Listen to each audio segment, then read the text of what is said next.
You are sitting in front of a plate of bacon and eggs for breakfast, coffee steaming beside it. You reach for the salt shaker. You sprinkle, no counting, no thinking, no hesitation.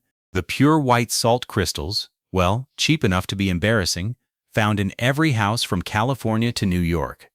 You do not look at the jar. You have no idea about it. But 3,400 years ago, that same amount of salt was enough to buy a piece of land. 400 years ago, enough to buy a slave. 6,000 years ago, a miner in Europe broke a rib while carrying a block of salt of that same weight up from a shaft 200 meters deep, and he considered it a normal workday. You have just held in your hand the thing that gave birth to wars, taxes, revolutions, empires, and you use it to season eggs. Why? Think seriously about this for a moment. Why were our ancestors willing to die underground just to get the thing sitting on your dining table cheaper than a glass of water? The answer is not just one thing. There are many layered explanations, each more interesting than the last, and together they paint a picture of an invisible contract that your ancestors signed 10,000 years ago and you are still paying on. This goes deep. Let's begin. You have been taught that salt is a basic biological need. Without salt, you die. That is true, but incomplete. The truth is far more interesting. Your body was not designed to eat salt. It was designed to retain salt. These are two completely different things, and the difference between them, that small detail, so easy to overlook, is the entire reason why your ancestors died underground. Hard evidence comes from a study in 2005 by Lauren Cordain and colleagues, published in the American Journal of Clinical Nutrition. Hunter-gatherers consumed under 500 milligrams of sodium per day, not even one-third of the modern recommendation from the World Health Organization. And they were healthy. No high blood pressure, no strokes, no kidney disease, no salt addiction at all. The results were consistent, overwhelming. Hunters did not need external salt to live healthily, period. To see it more clearly, look at specific examples. The Maasai in East Africa get their sodium from fresh cow blood. They puncture the neck vein of a living cow, catch the blood, and drink it while still warm. The Inuit in the Arctic get sodium from the blood and fat of reindeer, from raw sea fish eaten whole. The inland Maori of New Zealand, listen carefully here, completely lost the habit of using salt. They lived for thousands of years without it, and their bodies adapted perfectly. There is no such thing as an innate salt craving in human DNA. If there were, the inland Maori could not have survived through so many generations. And this pattern is not just in a few scattered places. Nearly every surviving hunter-gatherer tribe, from the San in the Kalahari, to the Hadza in Tanzania, to the Yanomami in the Amazon, to the Aboriginal peoples of Australia, all consume less salt than modern recommendations.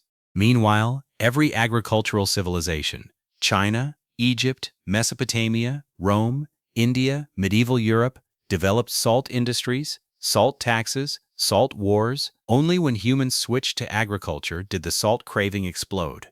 Not in one place, everywhere. The same pattern, the same time frame. This is not coincidence. This is a law. So let's be clear. The salt craving is not an ancient instinct. It is not the call of cave-dwelling ancestors.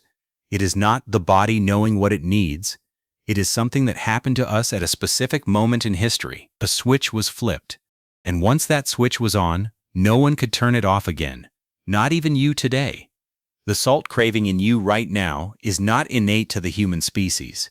It is the trace of a decision your ancestors made 10,000 years ago, and none of them understood the consequences, including you. So what was that decision? To understand your body, you have to go back to the moment that body was designed. Not 10,000 years, not 2 million years, much deeper. About 200 million years ago, when the first mammalian ancestors crawled up out of the ocean. This is a timescale your brain cannot even begin to imagine. Before Tyrannosaurus, before the continents as we know them. But your body is still carrying the legacy of that moment in every time your kidneys filter blood right now. In the ocean, sodium is everywhere. You bathe in it. You breathe it, no special mechanism needed to retain it. But when the ancestors crawled onto land, everything reversed. Land is a sodium-poor world. Plants have little sodium, fresh water has almost none. The body, accustomed to the ocean for billions of years, was now starving in the middle of the continent. And evolution had to solve that problem fast, or this entire lineage would go extinct. Evolution solved it, with one of the most sophisticated machines in animal biology, the renin-angiotensin-aldosterone system. It sounds complicated, but the principle is simple. When sodium in the blood drops, the kidneys secrete an enzyme called renin.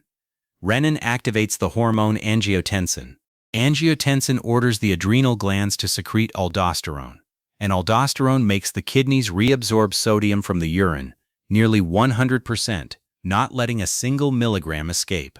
Jacques N. Ponte, 2023. Published in the journal Nutrients, Volume 15, number 3696. Describe it exactly this way. The mammalian body developed a robust mechanism to retain sodium, not to excrete sodium. This is the key detail. Your body today still has that system, still working, still holding on to every milligram of sodium as if you were living in a tropical forest 200 million years ago and had no idea when you would next encounter sodium. But here is where the problem begins. This mechanism is too efficient. In a sodium-deficient environment, it saves you. In a sodium-excess environment, the modern world, it kills you.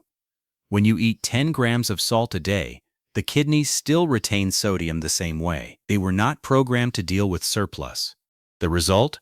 Blood pressure gradually rises. The heart works overtime. The kidneys slowly fail. Millions of deaths each year worldwide are attributed to high salt consumption. But you cannot fix this mechanism. It was etched into your DNA 200 million years ago.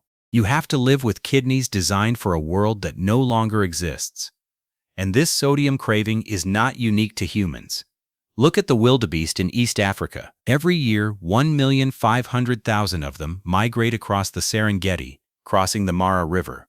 Thousands die in that river crossing, eaten by crocodiles, crushed under the feet of their own kind, drowned. But they still go. Why?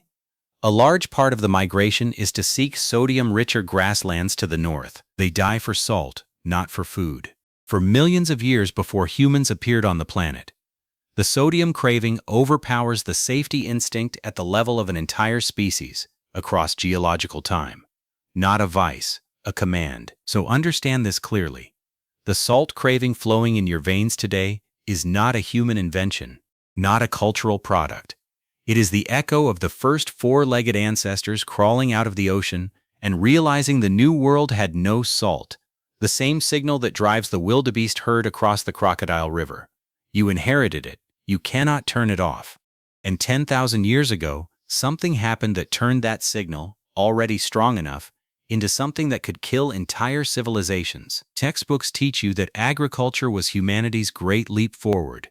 Humans went from wild hunting to safe farming, stability, civilization. True on some points, wrong on most. Agriculture was the greatest nutritional disaster in human history.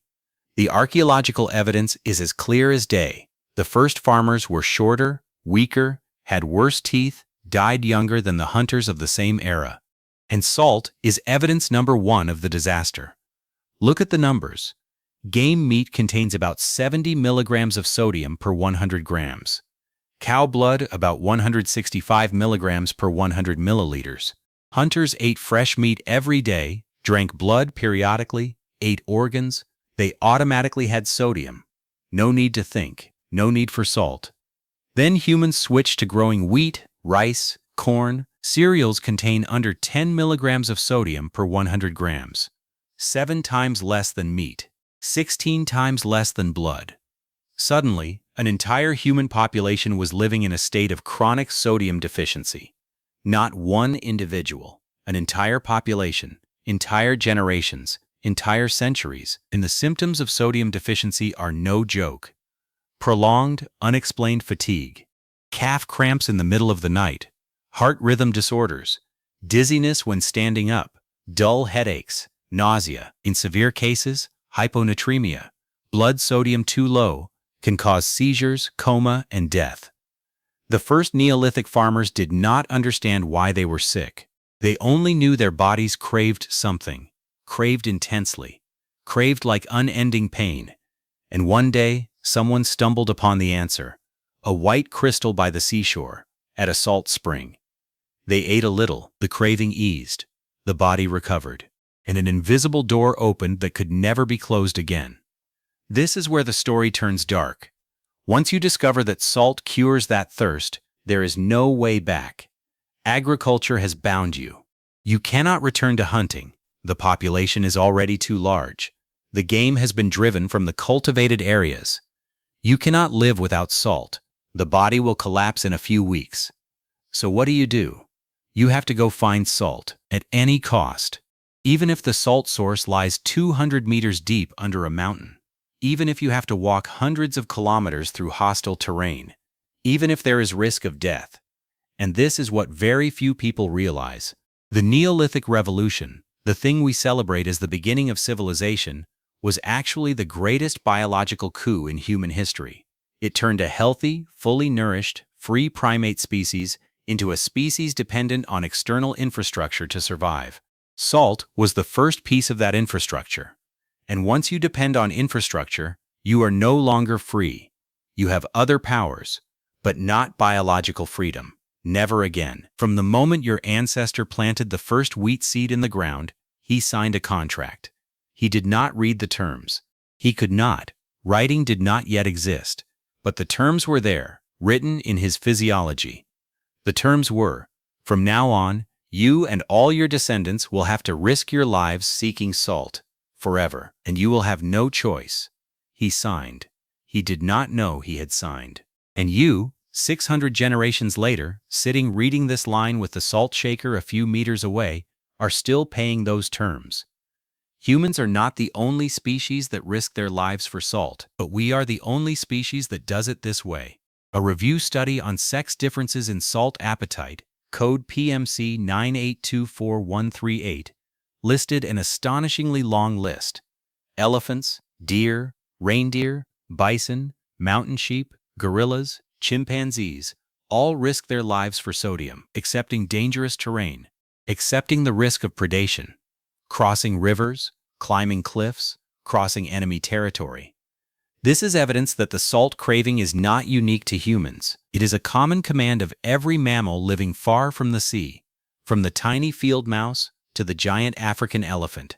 The same biological signal, the same desperation, and the specific details are even more haunting than the list. Elephants in Kenya walk 60 kilometers through the night to the salt mines in the Kitum Caves on Mount Elgon. Some die from slipping in the absolute darkness of the deep caves, their bones scattered where scientists found them during surveys. Chimpanzees in Uganda climb sheer rock faces to lick sodium-rich minerals. Some fall and die in front of their companions. And the strangest detail, on Mount Elgon, on the Uganda-Kenya border, there is a salt cave that elephants have hollowed out of the mountain over thousands of years with their own tusks, generation after generation.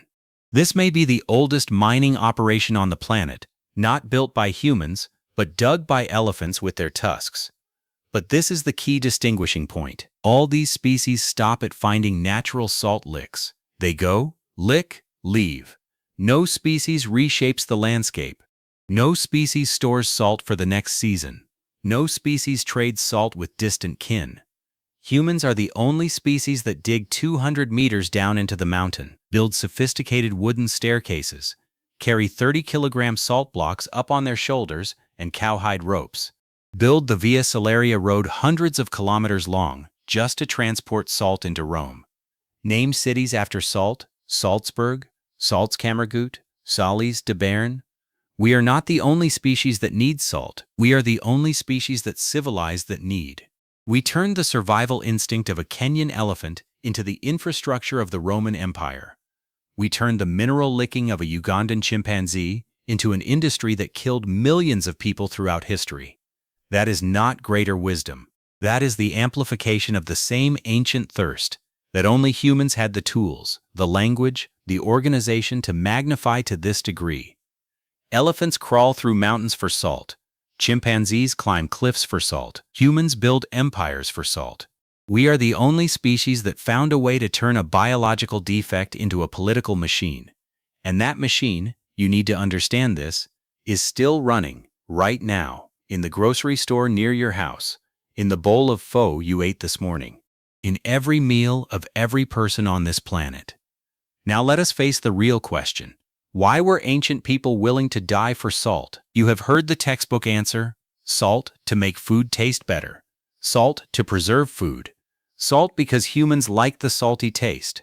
All true on the surface, all miss the main point. Ancient people did not risk their lives for salt to season food better. Who accepts death in the Hallstatt mine shafts just so porridge tastes better? No one. Who walks hundreds of kilometers across desert just because they like the salty taste? No one. The real answer is much deeper and darker, and once you understand it, you cannot unsee. Every decision of ancient people about risking their lives to seek salt was a survival calculation. Neolithic farmers had no health insurance, no food banks, no state to provide relief when winter came, no hospitals when their children got sick. Every risk was carefully weighed. No one accepts the risk of death without a life or death reason. So what on the scales was heavy enough for them to accept possibly dying underground, dying on the transport routes, dying in the salt wars? There are 3 reasons. First, individual physiology. Imagine a Neolithic farmer. He wakes before dawn, goes out to the field to plow with a wooden plow, no oxen, sweats all day under the sun. Every drop of sweat carries precious sodium. In the evening he returns home to eat barley porridge, no meat, no salt because the salt season has not yet come. That night, calf cramps so severe he cannot sleep. The next morning he is weaker. The next week he faints in the field. The next month he may die. His wife does not understand why. The whole village does not understand why. But someone in the village remembers. A few months earlier a merchant passed through with white crystals, and whoever ate those crystals recovered. So the whole village gathers everything of value, animal skins, stored grain, even daughters for marriage, to exchange for those crystals. Salt is medicine, not a spice. Medicine. Second, food preservation. This is the important reason that is mentioned less. Hunters did not need to store. They hunted when needed, ate everything in a few days, moved on. But farmers? Harvest is in autumn. Winter is 5 months with nothing growing, nothing to hunt if the snow is deep. If you cannot store food through winter, the whole family starves to death. Sherlock 2021, published in the journal Antiquity, volume 95, page 648, describes a saltern, a salt-making facility, at Street House, northeast England, dated 3800 BC. People dug pits to hold seawater, boiled continuously for 7 hours over charcoal fires, not once, but every day through the summer, to get a few kilograms of pure salt, then used that salt to preserve fish through the winter. This is not entertainment. This is not side work. This is life and death. No salt, no stored fish. No stored fish, the whole village dies in February. Once every year. Regular as a clock. Third, livestock. This is the most overlooked reason.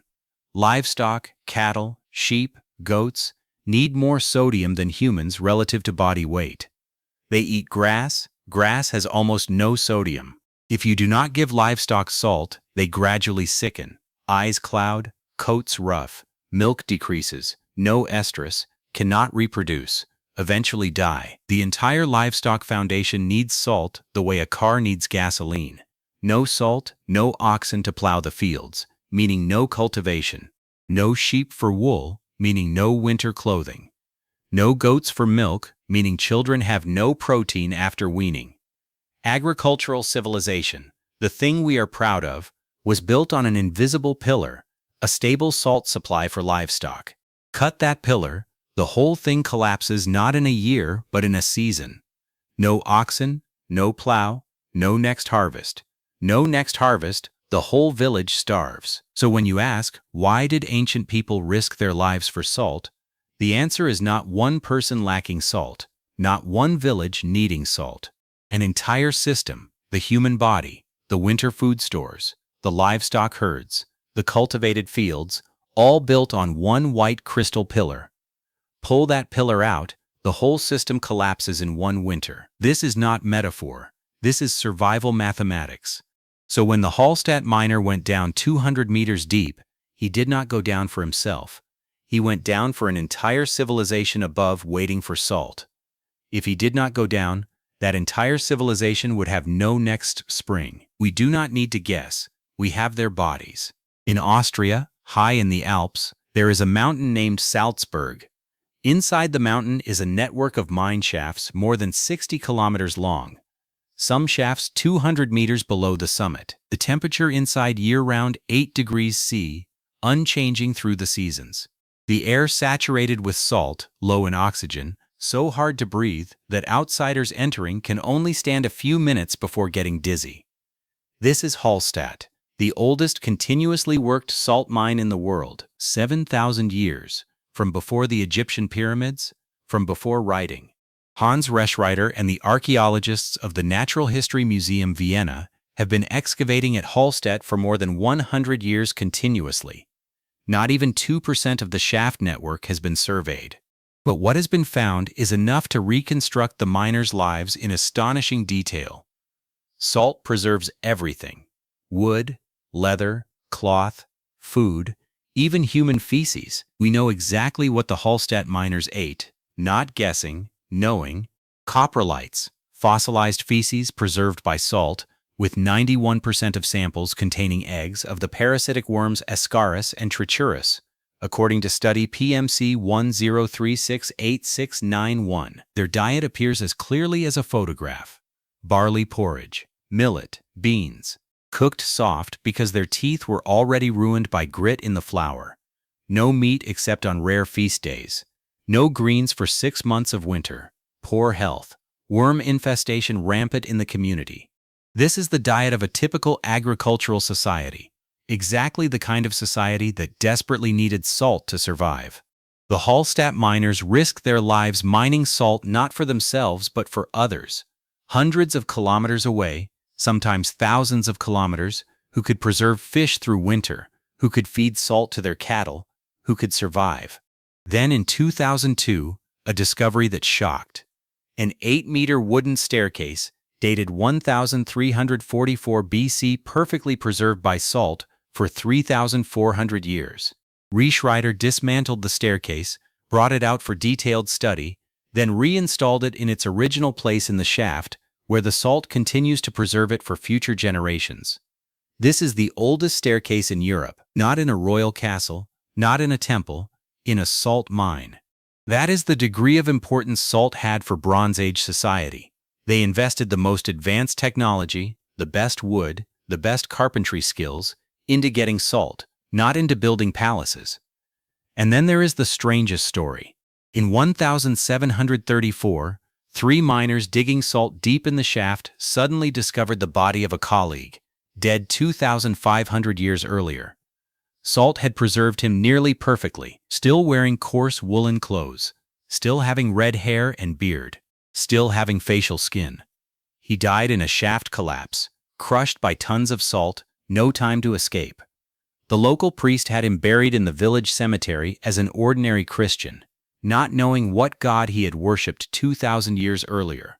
This was the first time in modern European history that humans looked straight into the face of an ancient salt miner. We do not need to guess how much they risked.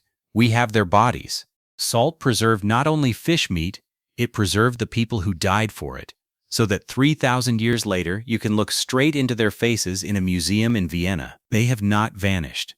They are still there, waiting for you to look, waiting for you to understand why they died. And Hallstatt is not the only place. 3,000 kilometers east of Hallstatt, in northwestern Iran, there is a salt mine named Chehrabad. Not as famous as Hallstatt, no tourists, no large museum, no tourist signs, but it contains something that made archaeologists from Germany, Switzerland, Austria, Poland, France fly in as soon as they were allowed to enter Iran. 6 mummies, intact, preserved by salt for more than 2,500 years. Erstrom and colleagues published the research results in 2021 in the journal PLOS ONE, with DOI 10.1371/journal/pone/02507545. They CT scanned all 6 mummies, and the results were horrifying. Every body had severe trauma: ribs shattered, pelvis crushed, spine displaced, skull fractured, signs of violent crushing all over the body. This was not natural death. This was not ritual burial. This was death in a shaft collapse accident, crushed by tons of salt, dying instantly. No time to cry out, no time to escape. Then salt preserved them as if time had stopped, and time had stopped, for them, more than 2,000 years. But the most haunting detail is not how they died. It is where they came from. Bone isotope analysis shows these miners were not local Zanjan people. They came from Central Asia, from the Caspian coast, from the arid steppes thousands of kilometers away. People migrated to Chehrabad, moving across desert, across mountains, across the borders of the Achaemenid and Sassanid empires, only to die under the salt shafts. This is the degree of salt scarcity in the ancient world. People traveled farther than the distance from Hanoi to Bangkok just to dig salt, and died. Salt was not their spice, not an ordinary occupation. It was fate. They went seeking salt because their families were starving at home thousands of kilometers away. They died under the salt. Salt preserved them so that 2,000 years later, a group of Swiss scientists could CT scan their bodies and confirm what your ancestors had long known. Salt kills people. Regularly, without mercy. Now let us be honest about one thing, because this video would be irresponsible if it did not say it. Not every people risk their lives for salt. There are exceptions. And these exceptions actually prove the main thesis of the video. They show exactly what made other peoples have to risk their lives. Looking closely, we see a pattern so clear it is frightening. A sharp boundary that splits human history into 2 halves, and you are on the half that is in debt. First exception: the Maasai in Kenya and Tanzania. They do not dig salt mines, do not trade salt on a large scale, no salt taxes, no salt wars. Why? Because they drink cow blood directly, puncture the neck vein of a living cow, catch the blood, drink it while still warm. Cow blood contains about 165 milligrams of sodium per 100 milliliters. 1 cup of blood equals enough sodium for a day. The Maasai do not need external salt. Second exception: the Inuit in the Arctic. Eating raw sea fish, seals, reindeer, blood, and marine fat naturally rich in sodium. No salt mines in the Arctic during the 5,000 years of Inuit settlement. Not needed. Their bodies were not deficient. Whoever still eats blood and fresh meat does not need external salt. Whoever switches to cereals must have salt. This is the sharpest boundary in the history of human nutrition. And that boundary explains why China, Egypt, Mesopotamia, India, Europe, all the major agricultural civilizations, all had salt industries, salt taxes, salt wars, while the Maasai, Inuit, San, Hadza, the non-agricultural peoples, did not. Not coincidence, not culture. Biology. The direct consequence of what you eat. Look at 2 specific historical examples. Around 2500 BC, according to Chinese legend, there was a battle between the Yellow Emperor and Qi Yu, the Battle of Jiulu, the first large-scale battle in Chinese history recorded. For centuries, historians wondered why this battle was so important. Flad 2005, published in Proceedings of the National Academy of Sciences, Volume 102, page 12618, points out, the 4 oldest Chinese capitals, Pingyang, Puban, Anyi, and Linfen, all lay within a 150-kilometer radius of a specific salt lake in Shanxi province. The Battle of Jiulu, even if legend, was very likely a battle for control of that salt lake. The first large-scale battle in Chinese history is said to have been for salt. 4,000 years after Jiulu, a similar thing happened at the other end of Asia. On the 12th of March 1930, Gandhi began walking 240 miles from Ahmedabad to the Dandi coast, 24 days, initially 78 people accompanying him, by the end millions following through the global press. The purpose? To scoop up a handful of sea salt. That simple. The British Empire forbade Indians from producing their own salt. They had to buy taxed British salt at high prices. Gandhi broke the law by scooping natural salt on the beach. This walk ignited a large-scale civil disobedience movement, leading to Indian independence 17 years later. From the Yellow Emperor to Gandhi, a span of 4,000 years, the same white crystal, the same bargain, the same price. Ancient people risked their lives for salt. Modern people are still risking their lives for salt, only in different forms. Gandhi did not hold a pickaxe to dig salt. He walked 240 miles and accepted the risk of being shot. The same story, the same route. There is one more layer that I have saved until the end, because it is truly the part that forces your mind to turn the most. What I am about to say may change the way you understand the political history of the human species. Not exaggeration. Listen carefully. This is the final layer, the deepest layer, and the layer that no textbook teaches you. Remember the kidney sodium retention mechanism that Yock and Ponte 2023 described? The mechanism designed for a salt-deficient world, etched into DNA from 200 million years ago? This is where that mechanism, harmless for the first 200 million years, became the greatest political lever in human history. Because the logic is very simple. Whoever controls salt controls the bodies of an entire human population dependent on it. And once you control people's bodies, you control everything else. Look at China. The Zhou dynasty used the salt monopoly to pay the army. The Han dynasty turned salt into the main source of state revenue, accounting for about 50% of the national budget in many dynasties. For 2,000 continuous years, from the Zhou to the Qing, the Chinese state was funded by salt. Not by land tax, not by head tax, by salt. No salt, no dynasty. No dynasty, no China as we know it today. Look at Rome.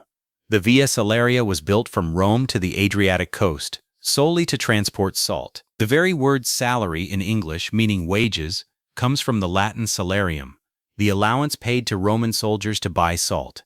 Roman soldiers were literally paid in salt. The Roman Empire, at its most fundamental level, was a salt distribution machine with an army attached. No salt, no empire. No empire, no Western civilization as we know it. Then early modern Europe. The French king imposed the gabelle, a brutal salt tax, salt prices rising to 20 times the cost of production. The poor could not afford enough salt, got sick, grew angry. This was one of the direct causes of the French Revolution in 1789. Then Gandhi in 1930, as already said. The same pattern, the same anger, separated by 140 years, but the same biological logic behind it. You think wars, taxes, revolutions, empires were born from human ambition? Wrong. They were born from the salt craving in human cells. The entire political history of the human species, at the deepest layer, is the consequence of a physiological defect that agriculture activated. What does that mean for you, the person sitting reading this with the salt shaker a few meters away? You are the descendant of the first farmers who traded their biological freedom for the security of grain. You are the debtor of the Hallstatt miners who died underground so your ancestors could have salt to preserve fish through winter. You are the living proof of a 10,000-year contract, a contract that is not expired, has no cancellation clause, no lawyer can nullify, and you have no right to refuse. You were born already standing inside that contract. You will die inside that contract. And everything you eat, every meal you season, every time your tongue touches the salty taste, is a small signature reconfirming that contract for one more day. The salt craving in you is not a weakness, not a vice, not a personal preference. It is the symptom of a civilizational choice that your ancestors made for you, a very long time ago, in a wheat field you have never set foot in. Every time you crave French fries, every time you add fish sauce to the bowl, every time you cannot resist a salty dish, that is your body paying interest on a 10,000-year loan. So tomorrow morning, when you sit down in front of a bowl of pho and reach for the salt shaker, stop for 1 second. Just 1 second. That jar, small, cheap, available everywhere, to the point you never notice, contains the descendants of the salt that the Hallstatt miner died for. Contains the saltiness that Gandhi walked 240 miles to freely obtain. Contains the same crystal that empires fought over, that states funded themselves with, that revolutions exploded over. You are not a free person when you season salt into your bowl of pho. You are performing a ritual that your ancestors designed 10,000 years ago, not for you, but for themselves, so they could survive the winters of their time. You are only continuing to pay. Your bowl of pho this morning is seasoned with the blood of the Hallstatt miner, with the hunger of the Shanxi farmers, with Gandhi's oath on the Dandi beach. That is not freedom, that is a bill, and you are still paying. If this video has made you look at the salt shaker on the dining table differently, please subscribe to the channel, because everything you think you understand about history, biology, and yourself still has many layers yet to be turned over. Every video is another ancient contract that you are signing without knowing.